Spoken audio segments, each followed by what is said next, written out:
The lights didn't flash. They lunged. A violent burst of red and blue exploded in her rearview mirror, slicing through the dark like a blade. Dr. Camille Rhodes didn't need a second look. She knew exactly what it meant. Not a routine stop, not a misunderstanding, a warning. She was alone on Route 47, a desolate stretch of Louisiana asphalt where justice often forgets to stop. Her sedan, midnight black, spotless, glided silently moments earlier. Now it was a target. A still vehicle, a black woman behind the wheel, and a patrol car was settling in behind her like a predator, closing distance. Camille didn't panic. She had faced down cartel leaders and international arms dealers.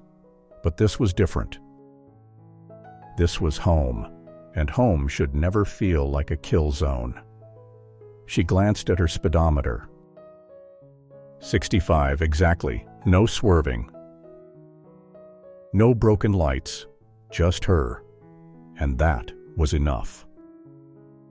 She just left a classified meeting with Homeland Security. She had debriefed the Pentagon. She was second in command of the FBI. But here, on this unlit road in a southern backwater, she was just another body behind the wheel. She flipped on her signal, slid the car onto the gravel shoulder. Hands on the wheel, shoulders square. 1,000 things she had taught others how to do.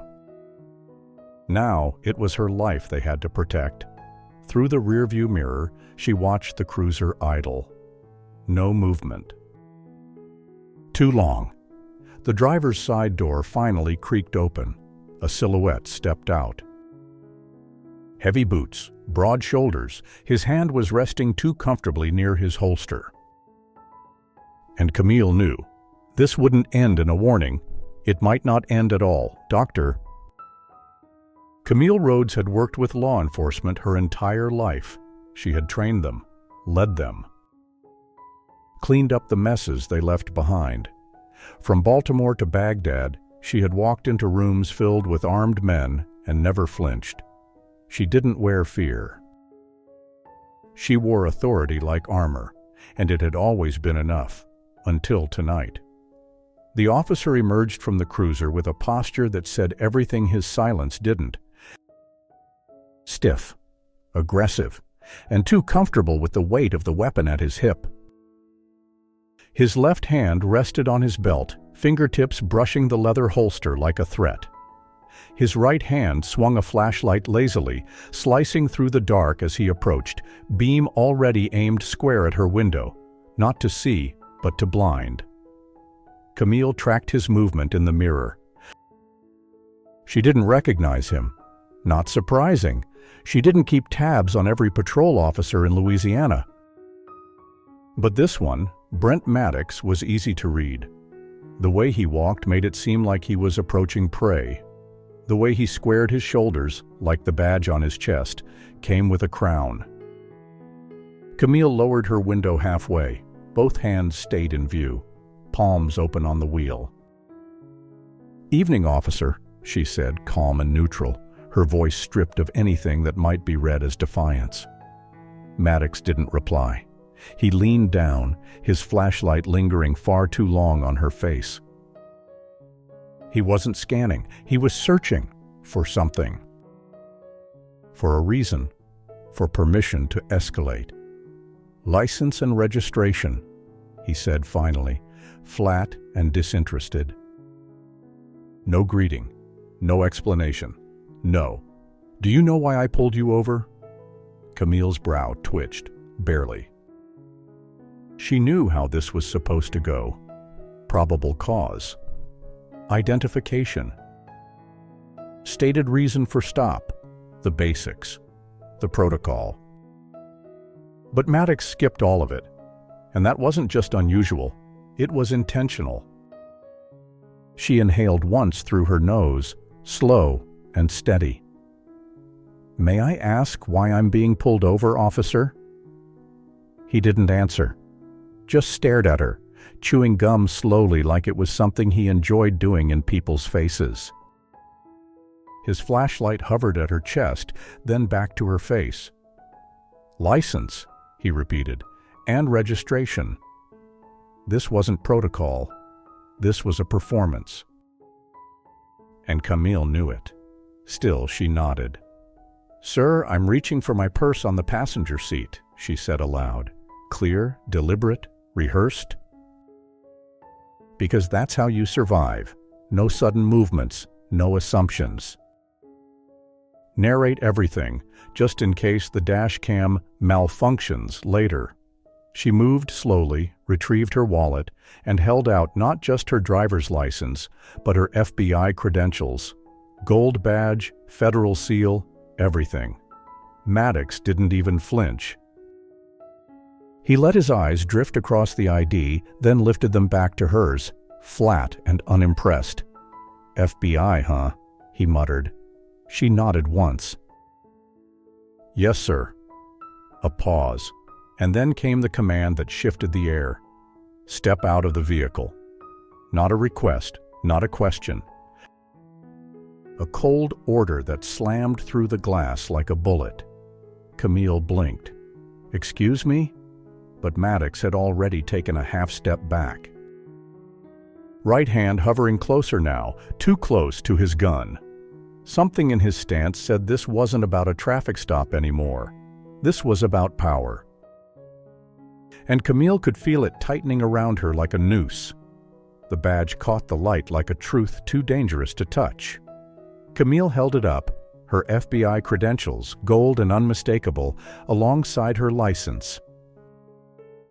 Years of service etched into a single symbol. A career built on structure, discipline, and law. Brent Maddox didn't reach for it. Didn't even lean in to read. He just stared, chewing harder, eyes flicking from the ID to her face, then back again. Blank. Cold. Deliberate. "FBI, huh?" he muttered. It wasn't a question. It was a dismissal.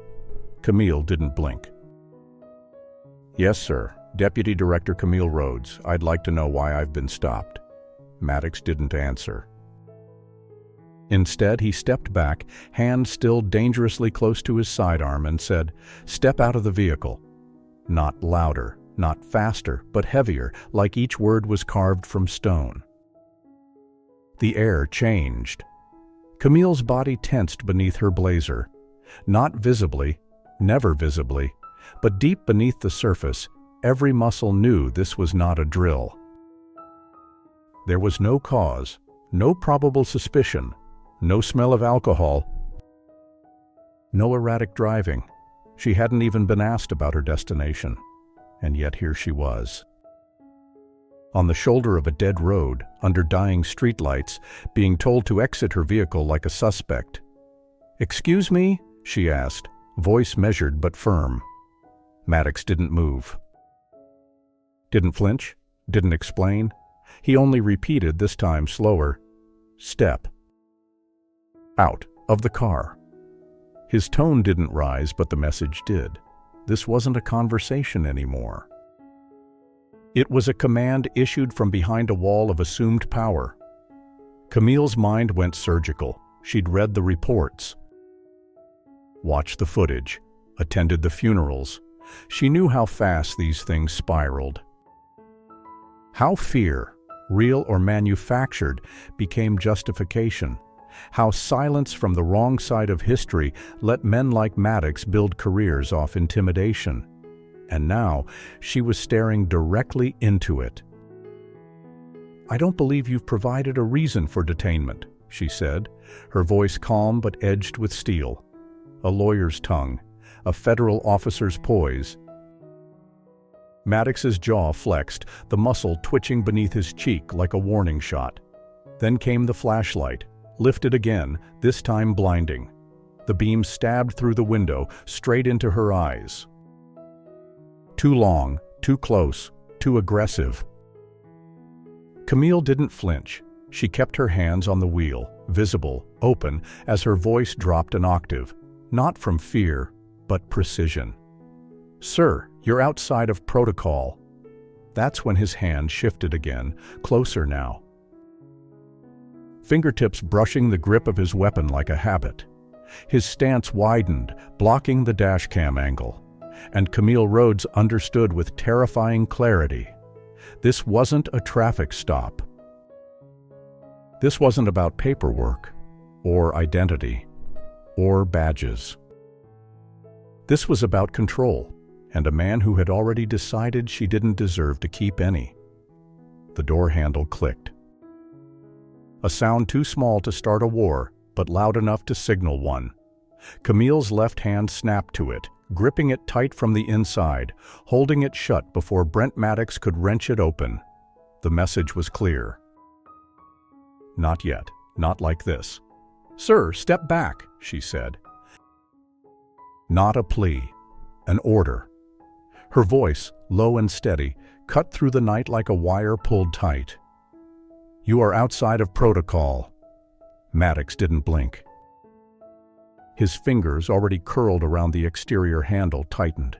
His knuckles turned white, and for the first time, Camille saw it. He wasn't interested in procedure. He was interested in submission. He leaned in. Too close. The flashlight in his hand rose again, and this time it didn't search. It assaulted. A direct beam slammed into her face, erasing detail, washing her in blinding white. Her eyes burned. Her pulse remained level. This wasn't about light. It was about dominance. "You heard me?" he snapped. "Out." Now. But Camille Rhodes did not move. Not because she was afraid, but because she refused. She'd faced cartel enforcers and domestic terrorists. She'd walked into war zones where the law was written in blood. She knew what real power looked like, and it did not look like this. She shifted slightly in her seat, just enough to find his nameplate. Maddox. Brent Maddox. She would remember that. Her fingers itched for her phone. An instinct burned into every black professional in America. But she didn't reach. She didn't twitch, because she knew that movement was ammunition. So instead she raised her chin and met the shadow beyond the light. "You want to do this by the book?" she said, voice firm. "Then call your supervisor." That stopped him, just for a second. Just enough for the cracks to show. The smile that twitched at the corner of his mouth wasn't amused. It was insulted. He stepped back half an inch, then slammed his palm onto the roof of her car. Bang! The sound split the silence like a gunshot. She didn't flinch. Not out of pride, not out of arrogance, but because that's what he wanted. Maddox leaned down again, closer this time, his breath mixing with heat and contempt. "I said," he growled, "get out." Camille's face didn't move. But her eyes did. Cold, sharp, calculating. "You're making a mistake, Officer Maddox," she said, clear enough for the dash cam to pick up. And then, just like a trigger pulled halfway, he laughed. Not with humor, but with something darker, something bitter and amused by the fact that she still thought her title could save her. "No," he hissed. "The mistake was thinking you could pull rank." And in that instant, Camille knew exactly what this was. Not about law. Not about procedure. This was about punishment. For daring to question. For not obeying fast enough. For having power, and not offering it up like tribute. But if Maddox came looking for fear, he'd knocked on the wrong door. Because Camille Rhodes didn't surrender. She documented, she memorized, and above all, she survived. Bang.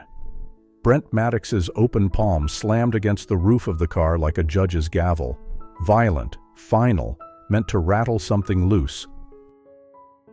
"Out, now," he barked, his voice raw with something far uglier than authority. Camille Rhodes didn't flinch. Not because she wasn't afraid, but because she knew the rules of this particular game. Fear was leverage. Compliance was bait. And any movement, too fast, too slow, too confident, could be spun into justification. She stayed seated, back straight, eyes forward, a pillar of deliberate stillness. "Maddox," she said calmly, "you have not stated a lawful reason for detainment." "I am not exiting this vehicle until—" He lunged, too fast, too hard. His hand shot through the open window, seizing her wrist in a grip meant to hurt. Not secure. Hurt. Camille inhaled sharply, not from pain, but from calculation. He wanted her to resist. He wanted her to pull back, to shove, to scream, because if she did, he could escalate. "Get your hands off me," she said, every syllable a blade. But Maddox didn't let go. Instead, his right hand dropped to his holster. Snap. A sound barely louder than a whisper, but Camille heard it like a gunshot. He unlatched the safety strap, and in one clean motion, he drew his service weapon and leveled it at her face. Inches, that's all that separated her from a bullet, from a statistic. From a headline that would start with "Officer feared for his life" and end with "No charges filed." Her breath slowed. Her hands stayed visible, palms open. Empty, non-threatening. Her training roared in her skull. De-escalate. Survive. Document. Outlast. But inside she was on fire. Not for herself. For every name on every report she'd ever reviewed. For every mother who never got a phone call.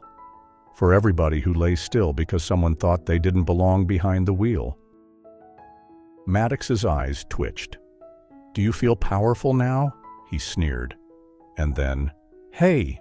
A voice. Sharp, distant, cutting through the silence like a scalpel. "I'm recording this." Everything froze, not just movement, intent. Camille saw it immediately. The shift in Maddox's posture. The fractional step backward. The sudden awareness that the shadows weren't empty after all. His gun didn't lower. But his certainty did. Camille didn't turn her head, didn't dare give him a reason to react. But her eyes flicked, just enough to catch the glow. A man. Standing by the tree line. Phone up, camera rolling. The flashlight beam bounced off his glasses. He wasn't moving. Didn't have to. He was a witness. And more than that, he was leverage. "You sure you want to do this, officer?" the man called out. Calm. Controlled, like someone who'd seen this before and finally decided to say something. Maddox didn't answer. But he didn't fire either. The power dynamic had cracked, not shattered. Not reversed, but cracked, and Camille slipped through that fracture like a blade through cloth. She didn't move. Didn't speak. She simply held her ground. And for the first time that night, Maddox took a step back. The phone's red recording light didn't blink. It glowed, steady, unflinching, like a silent witness that couldn't be intimidated. Brent Maddox saw it too, and for the first time all night he hesitated. His gun still hovered near Camille's face, but the swagger in his grip had evaporated, replaced by something more fragile. Calculation. Behind him, the second patrol car rolled in, tires crunching gravel. Lights spinning red and blue like a warning no one knew how to interpret. Camille didn't relax. She knew better. Backup didn't always mean protection, not when the badge behind it shared the same assumptions, the same loyalty, the same rot. The door opened. Another officer stepped out. White, tall, shoulders wide under a bulletproof vest. His nameplate was obscured by the blinding wash of headlights. His purpose is even murkier. Maddox didn't look back. He didn't need to. This wasn't a surprise. This was choreography.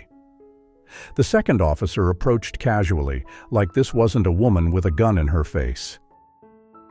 Like he was checking on a paperwork delay. "Problem here?" he asked, glancing at Camille like she was the issue, not the victim. Maddox smirked. "Just dealing with a non-compliant driver." Camille said nothing. She didn't correct him. She didn't plead. Because she understood. This wasn't miscommunication. This was collusion. The second officer stepped a little closer, hand resting on his belt, eyes flicking once to the glowing phone light at the edge of the trees. He saw it. They both saw it. But they didn't like what it meant. Not power, not justice, accountability. "Ma'am," the second officer said, voice too calm, too polished, "step out of the vehicle. Not Director Rhodes, not Deputy Director of the FBI. Just ma'am, stripped of identity, stripped of status." Camille inhaled slowly, the kind of breath you take before you walk into fire. Deliberately, she opened the door. Her heels touched the pavement like punctuation. Sharp, composed, final. Maddox moved to intercept, stepping just enough to block the dash cam. The second officer flanked her rear. She was boxed in, but she was no longer alone. The man filming shifted forward a few feet, not recklessly, but deliberately, like someone who knew exactly what kind of moment this was. Camille's voice cut through the night, cold as steel. "Touch him, and I will personally have you charged with obstruction of justice." Silence. For a beat, neither officer moved, and in that silence, the truth was deafening. They weren't just managing a stop now, they were managing fallout. And Camille Rhodes had just reminded them that she wasn't the one in trouble anymore. She could see it in their posture, tight shoulders, uncertain feet. The spell was breaking. From a distance, another siren began to wail. Closer, faster, uninvited. And Maddox? He wasn't looking at her anymore. He was looking down the road where real consequences were coming at 70 miles per hour. The squad cars came in like thunder, fast, unrelenting, flashing warnings no one could ignore. Tires screeched against gravel. Doors slammed open. Uniformed officers poured out, hands hovering near holsters, eyes scanning for chaos. But the chaos was quiet now. It stood in front of them, a black woman, standing tall. Her hands are still up, her eyes locked forward. A gun was still pointed at her by one of their own. Until someone finally recognized her. Director Rhodes? The name cut through the tension like a siren. Every head turned. The man who said it, lieutenant's insignia on his chest, seasoned and sharp-eyed, looked between her and Maddox, then at the gun still hovering just inches from her. Camille didn't lower her hands. She didn't need to. Her words were the real weapon now. "I want both of them detained. Now." The command came crisp, unwavering. There was no room for negotiation, no space for rank games or brotherhood codes, just law. Just accountability. Maddox hesitated, his entire face collapsing inward as the realization bloomed. This is really happening. "You've got to be kidding me," he spat, turning to the lieutenant. She refused to comply. She was acting suspicious. I didn't know who she was. It was all unraveling now, fast and messy. The excuses came out like a man trying to outrun a truth that had already been filmed. Camille didn't even look at him. She spoke again, voice razor-sharp and public. "You pulled a firearm on the Deputy Director of the FBI, Officer Maddox. If you'd like to add resisting arrest to your list of career-ending decisions, I'd be happy to oblige." The phone camera was still rolling. Everyone knew it, and for the first time, Maddox did too. His shoulders dropped. His grip on the gun loosened. And then, click. The cuffs snapped over his wrists, cold metal locking the delusion into place. The second officer, the one who tried to box her in, didn't protest. He didn't speak. He just looked down at his boots like a man watching the floor give way beneath him. Camille turned slightly, finally lowering her arms, not in surrender, but in reclamation. The lieutenant nodded to the officers flanking Maddox and his partner. "Get them out of my sight," Camille said, her voice flat. Two officers led Maddox away. He didn't go quietly, but he went. And as the red and blue lights danced across the pavement, Camille didn't blink. She didn't breathe deeply. She didn't celebrate. Because she knew something Maddox never did. This was never personal. It was systemic. And tonight was just a crack in the surface, but cracks let light in, and tonight the camera never stopped rolling. The sirens had faded. The cuffs were secured. The threat was gone. But Camille Rhodes hadn't moved. She stood beside her vehicle, spine like steel, gaze locked not on Maddox, but on the lieutenant now fumbling with protocol and panic. Officers around them shifted uncomfortably, some pretending not to stare. Others stared too much. Her voice broke the stillness like a closing case file. "This isn't about me. It's about the system that made them feel they could get away with it." No one replied. Because they knew she wasn't wrong. "This morning," she continued, quieter but sharper, "I'll be filing a formal complaint with the Department of Justice. I want access to both of their full disciplinary records. Internal reports, civilian complaints, body cam logs." The lieutenant hesitated. Blinked. "I'm not sure we can—" She didn't raise her voice. She didn't have to. "You don't know who you're talking to, Lieutenant, but you will." Silence. And then a reluctant nod. The cameras were still rolling, but Camille didn't acknowledge them. She wasn't here for sound bites. She was here for the kind of justice that doesn't trend. It changes systems. By dawn, her report was on the desk of the Civil Rights Division. By noon, the footage had already sparked national attention. Not because it was rare, but because this time someone in power had survived it. And was speaking, out loud. She sat alone in her office later that evening. No press, no interviews, no victory lap. Just a case folder open in front of her. Inside it, photocopies of complaints never filed. Officers were never punished. Communities that had stopped believing. And one name, Brent Maddox. A file thick with warnings. Incidents dismissed as training errors. All ignored, until now. Her phone buzzed. Unknown number. She answered. A familiar voice, steady, respectful. "Director Rhodes? I was the guy filming that night. I just wanted to say thank you. Most people would have let it go." She leaned back in her chair, fingers steepled beneath her chin. "Most people don't have the power to fight back," she said softly. He hesitated. "But you do." She didn't smile, not quite. Instead, she nodded to herself, not in satisfaction, but in preparation, because this wasn't the end. It was only the first ripple, and for the first time in a long time, the system had blinked. The office was still. Dimly lit, the kind of quiet that only follows public chaos. Camille Rhodes sat behind her desk, the same one where she'd signed counter-terrorism orders, issued subpoenas, and fielded calls from senators trying to bend the law like wire. But tonight, she wasn't writing policy. She was remembering names she'd seen buried in footnotes. Names stamped across internal reports marked "No further action."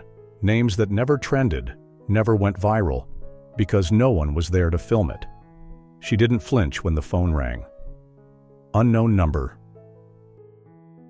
She already knew who it was. She picked up. Director Rhodes? The voice was familiar. Measured. Calm. It belonged to the man who stood alone on the roadside, phone raised, heart steady. "I've been thinking about it all day," he said. "They do this all the time, just not to someone like you."